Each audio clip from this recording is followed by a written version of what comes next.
अस्सलामु अलैकुम वरहमतुल्लाहि वबरकातुह। उम्मीद करता हूँ आप खैर व आफियत से होंगे। आसान और मुख्तसर तजवीदुल कुरान कोर्स की अल्हम्दुलिल्लाह ये क्लास नंबर 13 है और क्लास नंबर 13 में नून साकिन और तनवीन के 4 कायदों में से एक कायदा जो रहता है वो भी पढ़ेंगे और इसके अलावा मीम साकिन के कायदे भी पढ़ेंगे।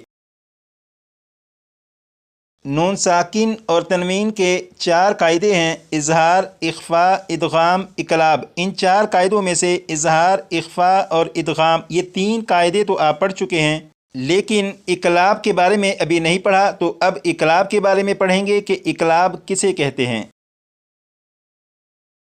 यहाँ पर देखिएगा लिखा है इकलाब, इकलाब, इकलाब 6 मरतबा पढ़ेगा। आपने पढ़ा इकलाब। इकलाब का माना यहाँ पर ब्रैकेट के अंदर लिखा हुआ है बदल देना। इकलाब का माना है बदल देना। 6 मरतबा पढ़ेगा। आपने पढ़ा इकलाब। इकलाब का माना है बदल देना। सवाल ये है कि इकलाब यानी बदल देना, इससे क्या मुराद है? तो इसका जवाब ये है कि नून साकिन या तनवीन के बाद हर्फ बा आ जाए तो नून साकिन और तनवीन को मीम से बदल कर गुन्ना करके पढ़ेंगे।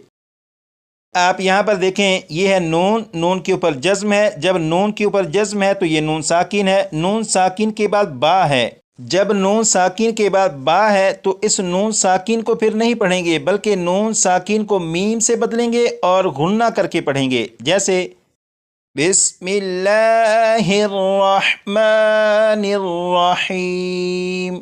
यहाँ पर लिखा है मिन, मिन। तो ये जो नून साकिन है, इस नून साकिन के बाद यहाँ पर बा है, तो अब नून को मीम से बदलेंगे और ये बन जाएगा मिम, मिम।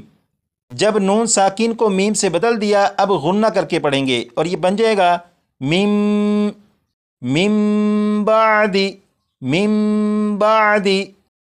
तो यहाँ पर क्योंकि नून साकिन है, नून साकिन के बाद बा है, तो नून साकिन को मीम से बदला, मीम से बदल कर गुन्ना करके पढ़ा और यही इकलाब है।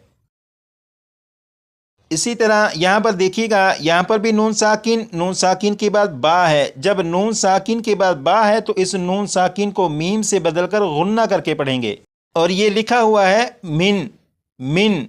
लेकिन नून साकिन के बाद बा है तो इस नून को मीम से बदलेंगे और गुन्ना करेंगे और ये बन जाएगा मिम, मिम बा कौलिहा, मिम बा कौलिहा। नून साकिन के बाद अगर बा आ जाए तो नून साकिन को मीम से बदलकर गुन्ना करके पढ़ते हैं, ये तो आपको मालूम हो चुका। लेकिन अगर तनवीन के बाद हर्फ बा आ जाए तो तनवीन को किस तरह पढ़ेंगे, अब ये सुनिएगा। यहाँ पर ये लफ्ज़ लिखा है जन्नातिन, जन्नातिन। इस लफ्ज़ में आप यहाँ पर देखें, ये ता यानी गोल ता है। गोल ता के नीचे 2 ज़ेर यानी तनवीन है। तनवीन के बाद यहाँ पर देखें बा मौजूद है। जब तनवीन के बाद बा आ जाए तो तनवीन के अंदर जो नून साकिन की आवाज़ होती है, जैसे यहाँ पर ता के नीचे 2 ज़ेर हैं तो इसे इस तरह पढ़ेंगे ता 2 ज़ेर, तीन, तीन, तीन। यहाँ पर 3 पढ़ते हुए आखिर में जो नून साकिन की आवाज़ आ रही है, ये तनवीन के अंदर नून साकिन की आवाज़ है। जब तनवीन के बाद बा आ जाए तो तनवीन के अंदर जो नून साकिन की आवाज़ होती है उसे मीम से बदलकर गुन्ना करके पढ़ेंगे। जैसे यहाँ पर लिखा है तिन, इसे पढ़ेंगे तिम, तिम। इस पूरे लफ्ज़ को पढ़ेंगे जन्नतिम, जन्नतिम, जन्नतिम बिरबवतिन, जन्नतिम बिरबवतिन।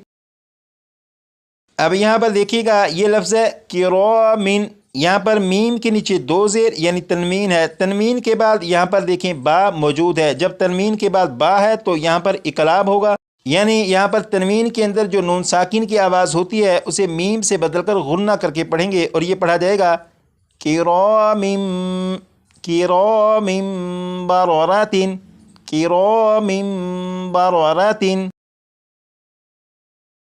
पूरे कुरान पाक में जहाँ कहीं भी आप देखें कि नून साकिन हो, नून साकिन के बाद बा आ जाए तो नून साकिन को मीम से बदलकर गुन्ना करके पढ़ेंगे और इसे इकलाब करना कहते हैं।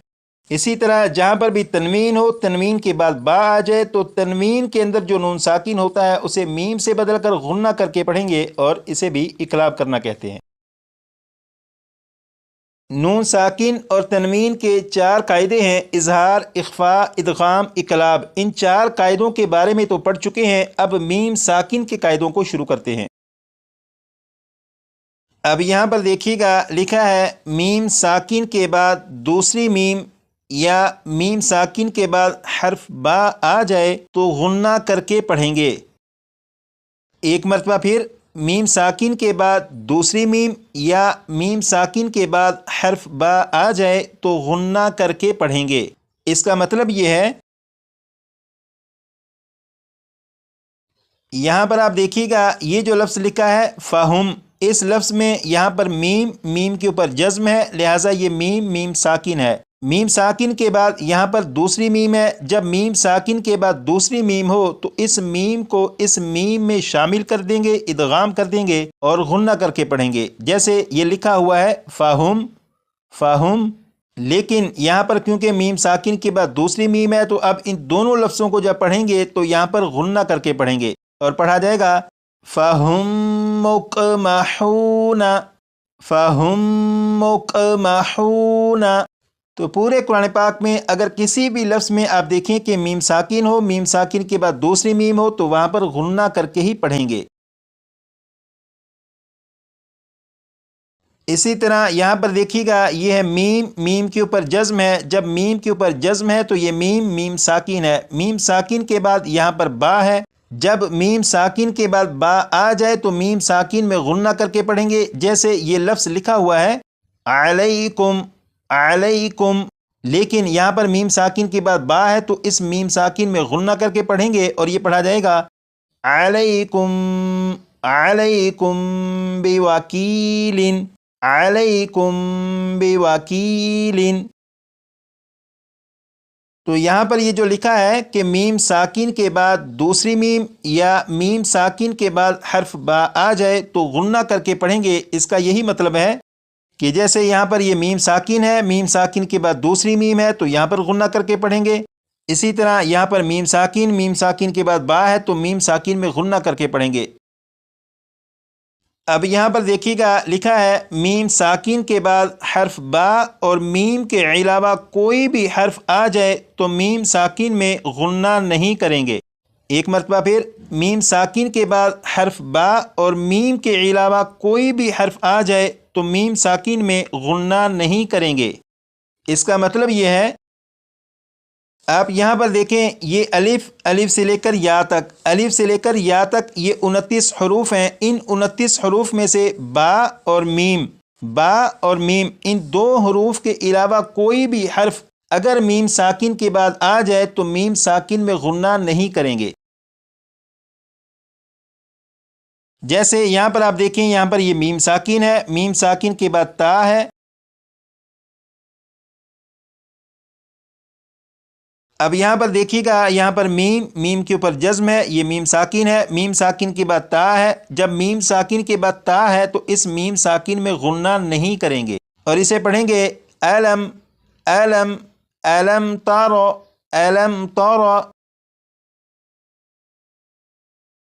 اسی طرح یہاں پر بھی دیکھیں میم کے اوپر جزم، لہٰذا یہ میم ساکن ہے، میم ساکن کے بعد یہاں پر یا ہے، جب میم ساکن کے بعد یا ہے تو اس میم ساکن میں بھی غنہ نہیں کریں گے اور اسے پڑھیں گے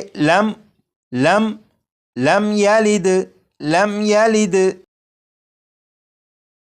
تو یہاں پر یہ جو لکھا ہے کہ میم ساکن کے بعد حرف با اور میم کے علاوہ کوئی بھی حرف آ جائے تو میم ساکن میں غنہ نہیں کریں گے، اس کا یہی مطلب ہے کہ میم ساکن کے بعد اگر با یا میم آ جائے تو غنہ کریں گے، بقیہ کوئی بھی حرف آ جائے تو غنہ نہیں کریں گے۔